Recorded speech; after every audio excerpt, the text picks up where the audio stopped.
الرجيم بسم الله الرحمن الرحيم واتقوا فتنة لا تصيبن الذين ظلموا منكم خاصة واعلموا أن الله شديد العقاب صدق الله العلي العظيم سبحان ربك رب العزة عما يصفون وسلام على المرسلين والحمد لله رب العالمين اللهم صل على سيدنا محمد وعلى آل سيدنا محمد وبارك وسلم اللهم صل على سيدنا محمد وعلى آل سيدنا محمد وبارك وسلم اللهم صل على سيدنا محمد وعلى آل سيدنا محمد وبارك وسلم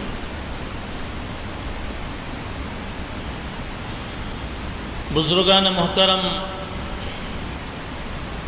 عالی مرتبت سامعین،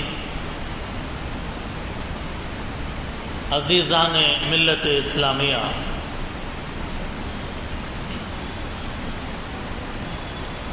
شاعر مشرق علامہ اقبال رحمۃ اللہ علیہ نے اپنے شعر کے اندر امت مسلمہ کی ایک تاریخ کو بیان کیا ہے۔ علامہ اقبال ایک ایسی شخصیت ہیں کہ جو ایک بڑی تاریخ کو اور بڑے بڑے حقیقتوں کو، جس کو کئی دنوں تک بھی اگر بیان کیا جائے تو پورا نہ ہو، ایسی حقیقتوں کو اپنے دو لفظوں میں، دو مصروں میں ذکر کر دیتے تھے۔ اللہ تعالیٰ نے یہ کمال علامہ اقبال رحمۃ اللہ علیہ کو عطا فرمایا تھا۔ جو لوگ تاریخ سے واقفیت رکھتے ہیں یا شعر و شاعری سے جنہیں دلچسپی ہوتی ہے، انہیں علامہ اقبال کا وزن معلوم ہوگا، کیسے وزندار زبردست گفتگو کرنے والی شخصیت تھی۔ علامہ اقبال نے شعر کہا تھا، ہے عیاں فتنہ تاتار کے افسانے سے، پاسباں مل گئے کعبے کو صنم خانے سے۔ یہ اتنا معنی خیز شعر ہے کہ گزشتہ جمعہ صرف اس شعر کے پہلے مصرے پر بیان ہوا تھا۔ اب پہلا جو مصرع ہے عیاں فتنہ تاتار کے افسانے سے، کیا عیاں ہیں؟ عیاں فارسی زبان کا لفظ ہے، اس کے معنی ظاہر۔ تاتاری فتنے سے امت میں ایک بات ظاہر ہو گئی، اور پھر سکے کا دوسرا پہلو، اس کا دوسرا مصرع کہا پاسباں مل گئے۔ پاسباں یعنی حفاظت کرنے والے، پاسباں یعنی حفاظت کرنے والے مل گئے۔ کس کی حفاظت کرنے والے؟ کعبے کی حفاظت کرنے والے، مراد ہے دین کی حفاظت کرنے والے۔ دین کی حفاظت کرنے والے مل گئے، کہاں سے؟ صنم خانے سے۔ صنم خانہ یعنی مندر، صنم خانہ یعنی جہاں مورتیاں رکھی ہوئی ہوتی ہے، اس جگہ سے اللہ تعالیٰ نے پیدا کیے ہیں کعبے کی حفاظت کرنے والوں کو۔ یہ زبردست حقیقت بیان کی ہے علامہ اقبال رحمۃ اللہ علیہ نے۔ اور چونکہ آدمی اس وقت تک سچا دیندار نہیں ہو سکتا جب تک کہ اس کو اپنی تاریخ معلوم نہ ہو۔ اپنی تاریخ، اسلام کی تاریخ اور 1400 سال کی جو تاریخ ہے، ہسٹری ہے، اگر آدمی کو معلوم نہ ہو تو اس کے ایمان میں وہ بصیرت نہیں حاصل ہو سکتی۔ اور اسی تاریخ کو بیان کرتے ہوئے صلاح الدین ایوبی رحمۃ اللہ علیہ کے واقعات کو بھی ہم نے ذکر کیا، اور پھر اس کے بعد 7ویں صدی ہجری میں اللہ کے نبی صلی اللہ علیہ وسلم کے اس دنیا سے جانے کے 600 سال کے بعد 7ویں صدی ہجری کے اندر جو امت کے اوپر حالات آئے، اور وہ حالات جن وجوہات سے آئے، وہ حالات جو مسلمانوں کے اوپر مسلط ہوئے، اس کے پیچھے ریزن کیا تھا؟ بغداد کی سرزمین میں 3 دن میں 18 لاکھ مسلمانوں کو قتل کیا گیا، ایک دن میں 6 لاکھ۔ واللہ عالم بالصواب، مورخین نے یہ بات ذکر کی ہے، 40 دن تک بغداد کے سرزمین پہ گویا ہولی، خون کی ہولی کھیلی جا رہی تھی۔ مسلمانوں کو ایسے کاٹ دیا گیا جیسے گاجر مولی کو کاٹا جاتا ہے، جیسے کھیتی کو کاٹ دیا جاتا ہے، ایسے کاٹ دیا گیا، اور ہر طرح کا ظلم، ہر طرح کا ناانصافی، ہر طرح کا ستم مسلمانوں کے اوپر ڈھایا گیا ہے۔ بات بیان کرنے کی یہ ہے وہ حالات کیوں آئے مسلمانوں پہ، اس کے پیچھے اسباب کیا تھے، کن وجوہات کی وجہ سے وہ حالات پیدا ہوئے۔ تاریخ لکھنے والے خود حیران پریشان، کہتے ہیں کہ ان لاکھوں انسانوں کا قتل عام کرنے کی وجہ سے دجلہ دریا ہے، دجلہ، اس کا پانی لال ہو گیا مسلمانوں کے خون سے، گویا دجلے کا پانی لال خون کے رنگ کی وجہ سے بدل گیا۔ اور کچھ دن کے بعد بغداد جو کیپٹل تھا، دارالحکومت، وہاں ایک لائبریری جس میں ہزاروں لاکھوں کتابیں تھیں اور تاریخ کی بڑی معتبر ترین کتابیں تھیں، اس لائبریری کا نام بیت الحکمت ہے۔ اس لائبریری کے بہت سارے کتابوں کو آگ لگا کر اور بہت ساری کتابوں کو یوں ہی اٹھا کر دریا کے اندر ڈال دیا گیا، جس کی وجہ سے تاریخ لکھنے والے یہ لکھتے ہیں کہ کئی دن تک دریا کا جو پانی ہے وہ کالا پڑ گیا، پورے کتابوں کے اس کے اندر ڈالنے کی وجہ سے یہ صورتحال پیدا ہو گئی۔ اور پھر شیخ سعدی علیہ الرحمہ نے بغداد پر روتے ہوئے، آنسو بہاتے ہوئے یہ بات کہی، اتنا ظلم ہوا کہ آسمان بھی اس تباہی کے اوپر رو پڑتا، اور حضور سے التجا کی، شیخ سعدی علیہ الرحمہ نے حضور سے التجا کی کہ حضور قیامت آئے گی تو تب آئے گی، لیکن آپ ابھی بغدادیوں پر مسلط قیامت کو دیکھ لیجئے، یہ جو قیامت آئی ہے تاتاریوں کی شکل میں، اس کو دیکھ لیجئے۔ محل میں، بڑے بڑے محلوں میں وہاں کے خواتین کا خون پرنالوں سے بہنے لگا، اور زمانے کی گردش اور دنیا کے انقلاب سے پناہ مانگنی چاہیے، اللہ سے پناہ مانگنا چاہیے۔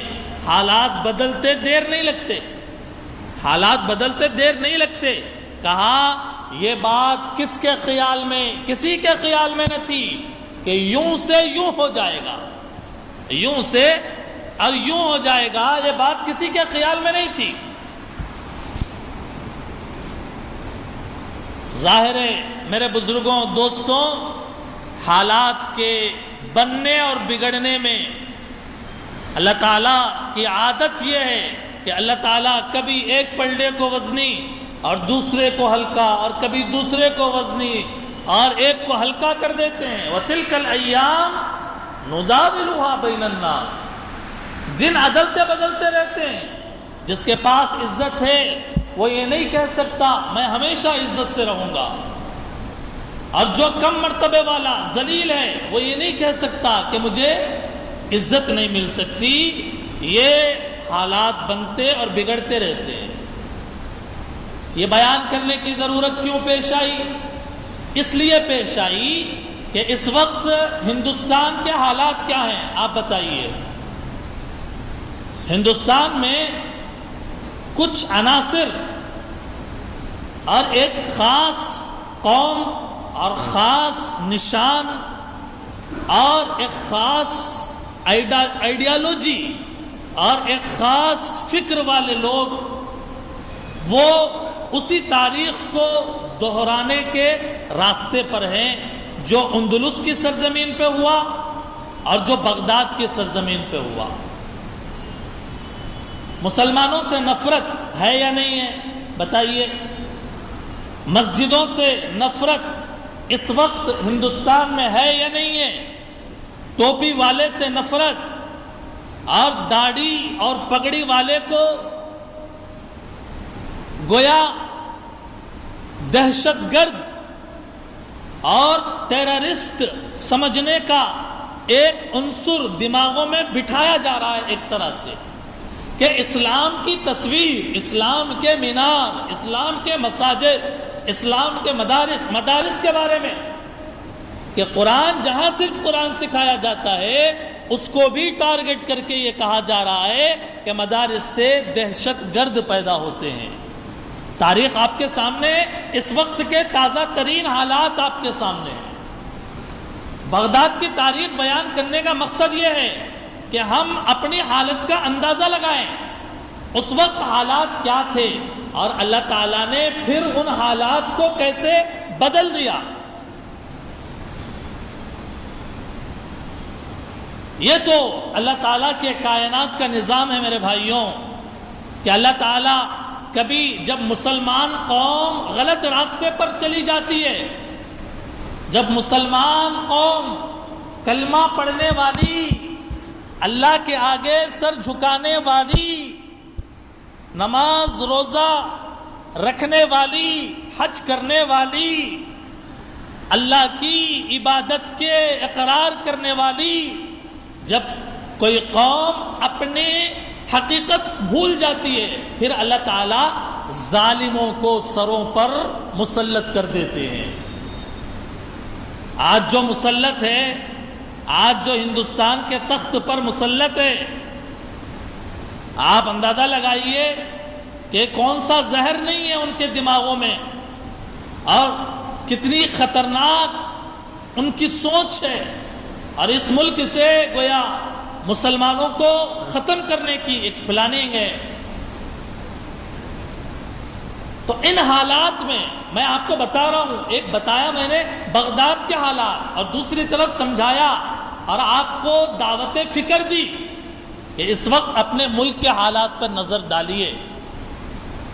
کھانا کمانا، اوڑھنا بچھونا، صبح ہوتی ہے شام ہوتی ہے زندگی گزرتی ہے، یہ تو ہر آدمی کر رہا ہے.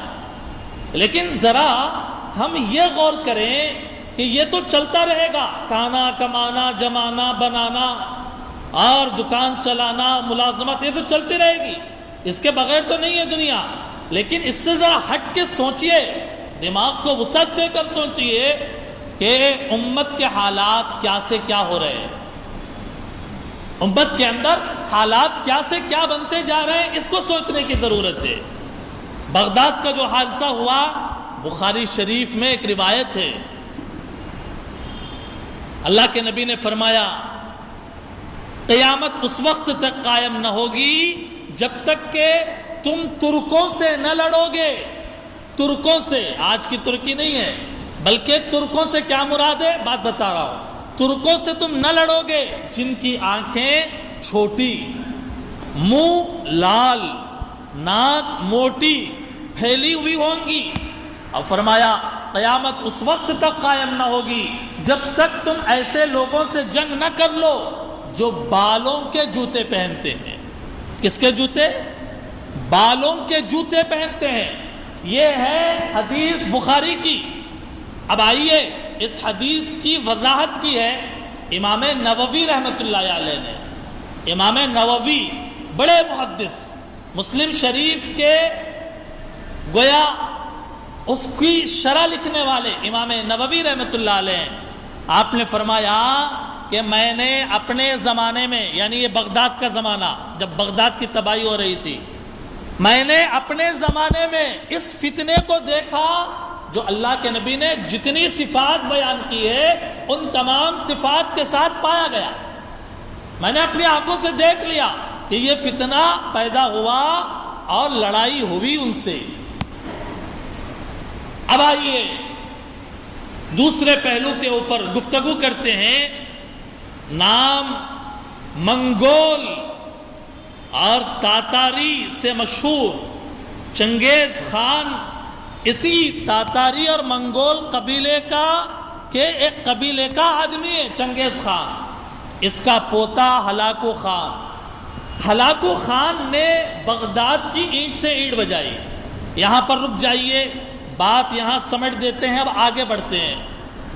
ہلاکو خان سے جتنا ہوا اس نے کیا، ظلم کیا، ستم کیا اور لاکھوں مسلمانوں کے کلیجوں کو نکالا اس نے اور گویا قتل کا بازار گرم کیا۔ لیکن یہاں سے ایک انقلاب آتا ہے۔ یہاں سے ہلاکو خان کے بعد اس کے پوتے اور پڑ پوتے، اس کے پوتے اور پڑ پوتے میں ایک نام برکا خان کا آتا ہے، برکا خان، اور ایک نام نکودر کا آتا ہے جو عیسائی تھا، چنگیز خان کی اولاد ہے، لیکن یہ بعد میں چل کر مسلمان ہوا۔ برکا خان اور اس کا نام دوسرا نکودر، اس کا نام احمد رکھا گیا۔ چنگیز خان کی اولاد میں، ہلاکو خان کی اولاد میں اللہ تعالیٰ نے ایک انقلاب پیدا کیا۔ مورخ تاریخ لکھتے ہوئے کہتا ہے کہ لگتا یہ تھا کہ اب اسلام مٹ جائے گا، اب دنیا میں اسلام نہیں باقی بچے گا، ختم ہو جائے گا، اتنے زور سے یہ طوفان آیا۔ لیکن پھر مورخین کہتے ہیں کہ ہمیں حیرت ہوتی ہے اللہ تعالیٰ کی قدرت پر، اللہ تعالیٰ کے تکوینی نظام کے اوپر ہمیں حیرت ہوتی ہے کہ اللہ تعالیٰ نے انہی تاتاریوں میں سے اسلام پر اپنے جان دینے والوں کو پیدا کیا ہے۔ اسلام پر جان دے دینے والوں کو اللہ تعالیٰ نے پیدا کیا ہے۔ یہ بات کسی کے دماغ میں نہیں آ سکتی، حیرت میں نہیں آ سکتی۔ میں آپ کو سمجھانے کے لیے ایک بات بتاتا ہوں۔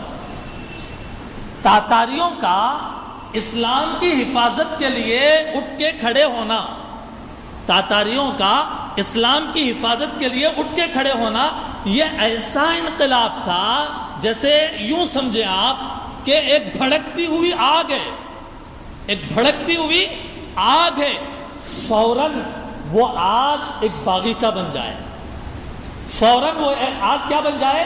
باغیچہ بن جائے، اور ٹھنڈی ٹھنڈی ہوائیں اور خوشبوئیں وہاں سے نکل پڑے تو جتنا تعجب ہوتا ہے نا، ایک بھڑکتی ہوئی آگ کا ایک باغیچہ بن جانا، ایک پارک بن جانا اور وہاں سے ٹھنڈی ہواؤں کا چلنا، یہ کتنا تعجب والی بات ہے۔ بالکل ایسے ہی جو شعلوں کی طرح اٹھے تھے مسلمانوں کو ختم کرنے کے لیے، اللہ تعالیٰ نے ان کو یوں بدلا اور ان کو یوں چینج کر دیا کہ اب وہ اسلام کے سپاہی بن گئے، اسلام کے سپاہی بن گئے اور اسلام پر جان دینے والے بن گئے، اسلام کی حفاظت کرنے والے بن گئے۔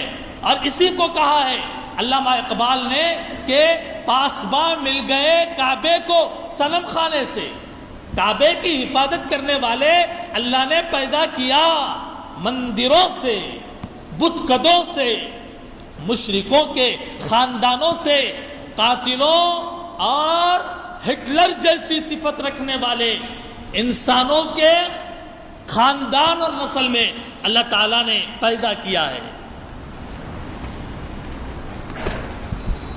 مورخین حیران ہوتے ہیں، پریشان ہوتے ہیں، اس کے پیچھے کیا، اس کے پیچھے عناصر، وجوہات کیا ہیں؟ یہ تاتاری یوں سے یوں کیسے بدل گئے؟ کوئی خاص بات تاریخ کے اندر اللہ کی قدرت کی بات ہے، محفوظ نہیں کی گئی، لیکن چند واقعات محفوظ ضرور کیے گئے ہیں کہ اس تاتاری قوم سے مقابلہ ہتھیار کے ذریعے ممکن نہیں تھا، کیونکہ بڑی مضبوط ان کی پوزیشن تھی تاتاریوں کی.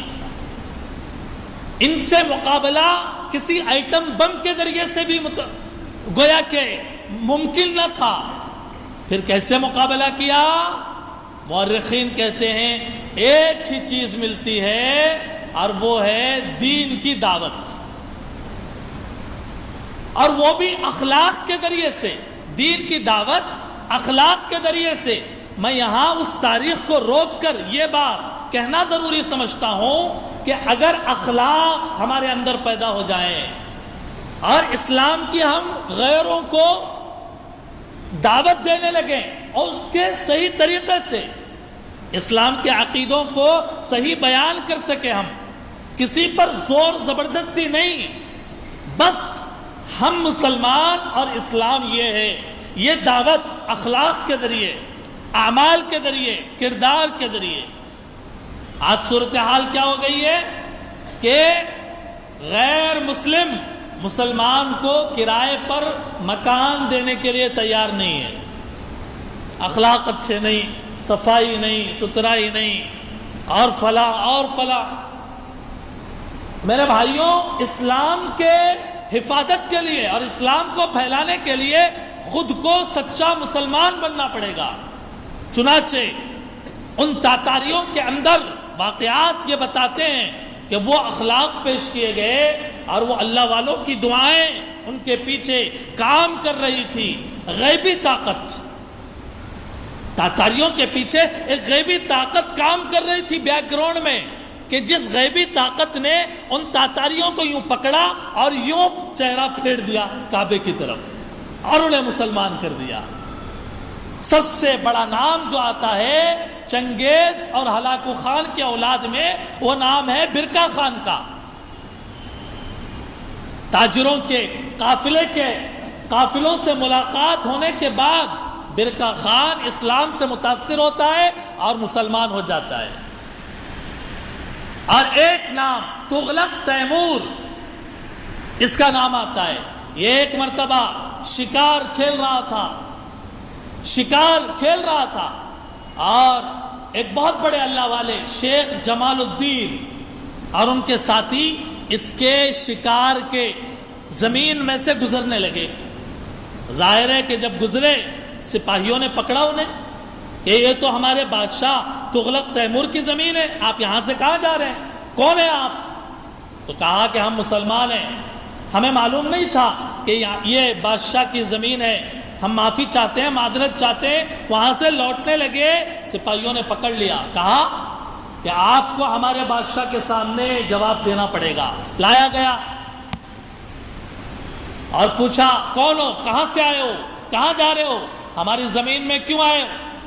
تو شیخ جمال الدین نے کہا کہ ہمیں معلوم نہیں تھا کہ آپ کی زمین ہے، ہم معافی چاہتے ہیں، ہم جانا چاہتے ہیں. پوچھا کون ہو تم؟ تو کہا ہم مسلمان ہیں. تو اس کے آنکھوں کے اندر نفرت پیدا ہوئی اور قریب میں ایک اس کا شکار کا کتا کھڑا ہوا تھا. اس نے شیخ جمال الدین سے کہا کہ تم سے تو یہ کتا بہتر ہے، تم سے تو یہ کتا بہتر ہے. شیخ جمال الدین اللہ ان کے قبر کے اوپر کروڑوں رحمت نازل فرمائے، بڑی روحانیت کے ساتھ یہ کہا، اور جو لفظ ان کی زبان سے نکلا اس نے اس کے دل کے اوپر گویا قبضہ کر لیا. شیخ جمال الدین نے کیا کہا جب اس نے یہ کہا تم سے تو یہ کتا بہتر ہے؟ تغلق تیمور نے جب یہ کہا تو شیخ جمال الدین نے کہا ہاں، اگر اللہ مجھے یہ دین نہ دیتے اسلام، اور اگر میری موت اسلام پر نہ آتی تو یہ کتا ہی بہتر تھا. یہ کہا بس اس کے دل کے اوپر ایک ضرب سی لگی، ایک چوٹ سی لگی. اس نے کہا کس دین کی بات کر رہے ہو؟ شیخ جمال الدین کو اس نے تنہائی میں لے گیا اور انہوں نے اپنی خداداد صلاحیت اور روحانیت کے ذریعے سے اس کے دل کے اوپر جو اثر ڈالا ہے، اس نے کہا کہ میں آپ کی بات سے متاثر ہوا، میں آپ کی بات سے متاثر ہوا، میں مسلمان ہوتا ہوں، لیکن مجھے ابھی تک میں ولی عہد ہوں، میں ابھی بادشاہ نہیں بنایا گیا. جب مجھے بادشاہ بنایا جائے گا میں اپنے اسلام کو اظہار کروں گا، اسلام کو ظاہر کروں گا. اور پھر وہاں سے لوٹ گیا. یعنی پردے کے پیچھے ایک تاتاری شہزادہ مسلمان ہو گیا ایک اللہ والے کے توجہ کی برکت سے. اور پھر جب وقت گزرتا رہا، مورخین کہتے ہیں 30 سال گزرے، 30 سال کے بعد وہ تغلق تیمور بادشاہ بنا. تو جمال الدین جب اپنے مرض الوفات کا انہیں احساس ہوا، انہوں نے اپنے بیٹے رشید الدین سے کہا کہ بیٹے تو تغلق تیمور نے مجھ سے وعدہ کیا کہ وہ بادشاہ بننے کے بعد اسلام ظاہر کرے گا، اگر میں زندہ نہ رہا تو تم جا کر اس کو میرا وعدہ یاد دلانا. 30 سال کے بعد وہ بادشاہ بنتا ہے. رشید الدین جو جمال الدین کے بیٹے ہیں وہ گئے اور جا کر بادشاہ تک پہنچنا چاہا، لیکن ممکن نہ ہوا. فجر کے نماز کے وقت جب سارے لوگ سپاہی سو رہے تھے، یہ اٹھے اور بلند آواز سے اللہ اکبر اللہ اکبر اذان کے کلمات دہرانے شروع کیے. بادشاہ کی آنکھ کھل گئی، یہ کون ہے اتنے صبح میں ہمیں جگانے والا؟ بلایا گیا اور شیخ رشید الدین نے اپنے باپ سے کیا ہوا وعدہ یاد دلایا. چنانچہ اس بادشاہ نے اپنے اسلام کا اظہار کیا اور رعایا میں صاف جا کر کہا کہ میں مسلمان ہوتا ہوں. اور مورخین لکھتے ہیں ایک دن کے اندر 1,18,000 سے زیادہ تاتاری اور رعایا مسلمان ہو گئے. ایک عجیب طاقت تھی، ایک روحانیت کی ایک عجیب فضا بن گئی تھی. ایسے ہی دربند ایک علاقہ ہے اور وہاں کے ایک بہت بڑے اللہ والے احمد دربندی رحمت اللہ علیہ، احمد دربندی رحمت اللہ علیہ، وہ بھی اپنے ایک گھر کے اندر بیٹھ کر عبادت کر رہے ہیں اور گویا بتایا گیا مسجد کے اندر بیٹھ کر وہ اللہ اللہ کر رہے ہیں. تاتاری قوم جب کسی بستی کی طرف جاتی تو گویا پوری بستی لوگوں سے خالی ہو جاتی. ظالم ہے، ہمیں مار ڈالیں گے یہ کہہ کر پورا گاؤں کا گاؤں چھوڑ کے چلا جاتا. تو ایک تاتاری شہزادہ ایسے ہی ایک علاقے کے پاس سے گزرا، پورا گاؤں خالی ہو گیا. سپاہیوں نے بتایا کہ پورا گاؤں خالی ہو گیا، لیکن ایک مسجد میں ایک سفید داڑھی والا بیٹھا ہوا عبادت کر رہا ہے. اس نے کہا بلاؤ اس کو، پکڑ کے لاؤ. احمد دربندی رحمت اللہ علیہ کے پیروں میں ہاتھوں میں زنجیریں ڈالی گئی اور پکڑ کر اس تاتاری شہزادے کے سامنے پیش کیا گیا. اس نے کہا کہ کون ہو؟ تو کہا کہ مسلمان ہوں. تو کہا پورا گاؤں خالی ہو گیا، تم کیوں نہیں گئے یہاں سے؟ تو انہوں نے کہا احمد دربندی رحمت اللہ علیہ نے، پورا گاؤں تو خالی ہو گیا، میں نے بھی اپنا گھر خالی کر دیا، میں نے بھی اپنا گھر خالی کر دیا اور چھوڑ دیا. اب آ کے اللہ کی گھر میں بیٹھ گیا ہوں. اب اللہ کے گھر سے تو مجھے کوئی نہیں نکال سکتا. مسجد میں بیٹھ کر میں عبادت کر رہا ہوں، مجھے اللہ کے گھر سے کوئی نہیں نکال سکتا، یہ کہا انہوں نے. تو اس تاتاری شہزادے نے کہا کہ بتاؤ اب تمہیں مجھ سے کون بچائے گا؟ کون بچائے گا اب تمہیں مجھ سے؟ وہی جواب دیا جو نبی صلی اللہ علیہ وسلم نے جواب دیا تھا کہ اللہ بچائے گا. ان کی روحانیت ایسی اور اس بول کے اندر تاثیر ایسی. تاریخ لکھنے والوں نے لکھا واللہ اعلم بالصواب کہ ان کے لفظ اللہ کی کے بولنے کے جلال سے اور طاقت سے ان کی بیڑیاں اور زنجیریں ٹوٹ کر گر گئی. اور جب ٹوٹ کر گر گئی تاتاری شہزادے کے اوپر گویا کہ ایک ہیبت مسلط ہو گئی. اس نے کہا کہ ہمیں معاف کیجئے گا، پھر تنہائی میں لے گیا اور تنہائی میں لے جا کر ان کے ہاتھ پر ان کی تعلیمات کو سن کر، اسلام کی تعلیمات کو سن کر اس تاتاری شہزادے نے کلمہ پڑھ کر مسلمان ہو گیا۔ میرے بزرگوں، دوستوں، اخلاق، دعوت، دین کی دعوت اس وقت سب سے زیادہ ضروری ہے۔ واقعات اور بھی ہیں، ایک تاتاری شہزادی کا واقعہ بھی ہے کہ جس نے ایک بزرگ کو پکڑ لیا تھا، اور بزرگ جو سفید داڑھی والے، تاتاری شہزادی گھوڑے پر بیٹھی ہوئی ہے، اس بزرگ کو پکڑ کے لایا گیا اور اس تاتاری شہزادی کے جوتے گویا بزرگ کے داڑھی کو یوں چھو رہے تھے۔ اس نے کہا اللہ تمہارا ہے، ہمارا ہے، اللہ جس کو چاہتے ہیں اس کو غلبہ عطا کرتے ہیں، اور تم ہو کہ تم کو اللہ تعالیٰ نے دنیا کے اندر ختم کر دیا، تو تمہارا خدا تو نہیں ہے۔ اس بزرگ نے اسے سمجھایا نہیں، اللہ ہمارے ہیں، ہم اللہ کے ہیں، اور یہ حالات اس لیے آتے ہیں کہ اللہ تعالیٰ اپنے بندوں کو اپنے قریب کرنا چاہتے ہیں۔ بہت زبردست بات کہی ہے اس اللہ والے نے، کہا حالات اس لیے آتے ہیں، مسلمانوں کو اگر مارا جا رہا ہے، مسلمانوں کو اگر کاٹا جا رہا ہے، مسلمان اگر ظلم کے نشانے پر ہیں، وہ اس وجہ سے ہے کہ جو مسلمان بکھر گئے، ادھر ادھر اللہ کے راستے سے ہٹ گئے، کٹ گئے، اور دین کی دعوت سے ہٹ گئے اور دور ہو گئے اور قرآن سے دور ہو گئے۔ یہ ظالم کو اللہ اس لیے مسلط کرتے ہیں کہ وہ سارے مسلمانوں کو اللہ سے قریب کر دیں۔ جب یہ ظالم ظلم کرے گا، مسلمان اللہ کی طرف متوجہ ہوگا۔ جیسے مثال دیے، مثال دے کر کہا کہ جیسے بکریوں کا ایک ریوڑ، بکریوں کا ایک گویا ایک بڑا قافلہ جنگل میں جاتا ہے، لیکن اس کے ساتھ ساتھ ایک شکاری کتا بھی رکھتے ہیں، ایک شکاری کتے کو بھی رکھا جاتا ہے تاکہ یہ شکاری کتا سارے بکریوں کے ریوڑ کو ایک ہی جگہ جمع کر کے رکھے، یہ بکریوں کا ریوڑ گویا الگ الگ منتشر نہ ہونے پائے، الگ الگ نہ ہونے پائے۔ اس لیے ان شکاری کتوں کو بکریوں کی حفاظت کے لیے رکھا جاتا ہے۔ اللہ تعالیٰ جب حالات اس امت کے اوپر مسلط کرتے ہیں، یہ حالات پورے مسلمان برادری کو جماعتوں کی تفریق کے بغیر، کون کون سی جماعت کا ہے، کس کا تعلق کس تنظیم سے ہے، اس امتیاز کے بغیر، ایک صرف کلمے کی بنیاد پر لا الہ الا اللہ محمد رسول اللہ، اس بیس پر اور اس بنیاد کے اوپر پورے انسانیت کو ایک جگہ کرنے کے لیے اور اللہ سے جوڑنے کے لیے یہ حالات پیدا ہوتے ہیں، یہ حالات آتے ہیں۔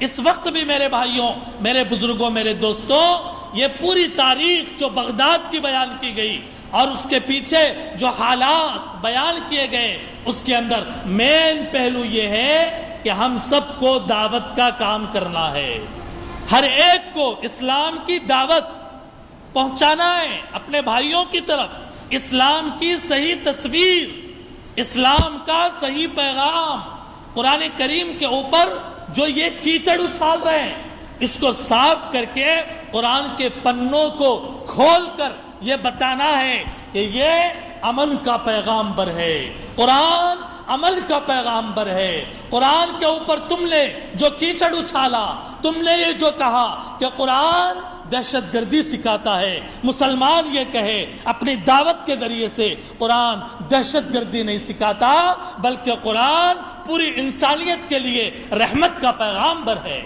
اس کے اندر ہر انسان کے حقوق ہیں۔ یہ قرآن اب کھولنے کی ضرورت ہے، خود بھی پڑھنے کی ضرورت ہے اور دوسروں تک پہنچانے کی بھی ضرورت ہے۔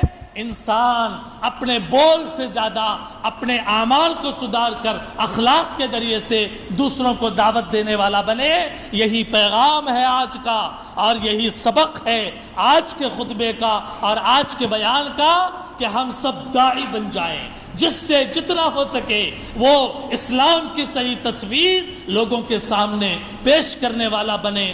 دعا فرمائیں کہ اللہ تعالی ہم سب کو اسلام کی حقانیت نصیب فرمائے، ہم سب کو اللہ تعالی اسلام کا داعی بنائے، اسلام کا سپاہی بنائے، اسلام کا محافظ بنائے۔ مالک و مولا عمل کی توفیق نصیب فرمائے۔ وآخر دعوانا ان الحمد للہ رب العالمین۔